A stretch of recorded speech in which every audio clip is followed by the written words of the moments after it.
CM Revanth Reddy చేసిన వ్యాఖ్యలకు counter ఇచ్చారు కేంద్ర మంత్రి కిషన్ రెడ్డి. తాను ఎవరికి గులాంను కానని చెప్పారు. కాంగ్రెస్ నేతలే ఇటలీ నుంచి వచ్చిన వారికి గులాంలని ఆరోపించారు. తాను సర్దార్ పటేల్, గాంధీజీ, మోదీ పుట్టిన గుజరాత్ కు గులాంలని చెప్పారు. హైదరాబాద్, బెంగళూరులో జరిగిన బీజేపీ వర్క్ షాప్ లో పాల్గొన్న కిషన్ రెడ్డి కాంగ్రెస్ అంటేనే అబద్దాలతో కూడిన పార్టీ అని ఫైర్ అయ్యారు.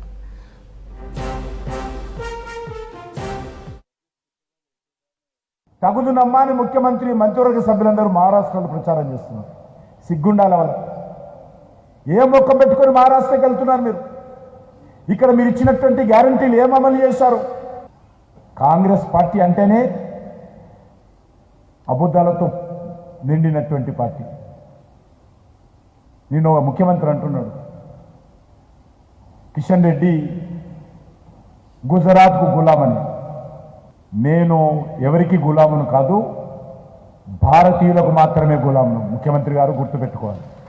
మీరు ఇటలీకి గులాం, మీరు ఇటలీ దేశాన్ని నుంచి వచ్చినటువంటి రాజకీయ నాయకురానికి గులాం మీరు.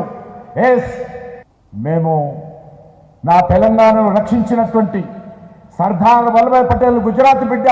ఖచ్చితంగా నేను గుజరాత్కు గులామని నా తెలంగాణ ప్రజలందరూ కూడా తప్పులేదు అందులో. ఈ దేశ స్వాతంత్ర పోరాటంలో అహింసాయుతమైనటువంటి పద్ధతిలో ఈ దేశ స్వాతంత్రంలో కీలక పాత్ర పోషించినటువంటి జాతిపిత మహాత్మా గాంధీ పుట్టినటువంటి గుజరాత్కు నేను గులాంనే. ఈ దేశంలో 25 కోట్ల మంది ప్రజలను దారిద్ర్య రేఖకు దిగువ నుంచి బయటకు తీసుకొచ్చినటువంటి నరేంద్ర మోడీ గారు పుట్టినటువంటి గుజరాత్కు నేను గులాంనే. నీలాగా నేను ఇటలీకో ఏ నకిలీ గాంధీ కుటుంబానికో నేను గులామును కాదు. మీరు నకిలీ గాంధీ కుటుంబానికి మీరు గులాము, నేను కుటుంబానికి గులామును కాదు. ఏ మాట వస్తే ఆ మాట మాట్లాడతాను. నేను సమస్యల మీద మాట్లాడితే వ్యక్తిగతంగా విమర్శిస్తాను. సమస్యల మీద జవాబు చెప్పే సత్తా లేనటువంటి వాడు, అది కాంగ్రెస్ పార్టీ కానీ బీఆర్ఎస్ పార్టీ కానీ తెలంగాణ రాష్ట్రంలో బాగా అలవాటైంది.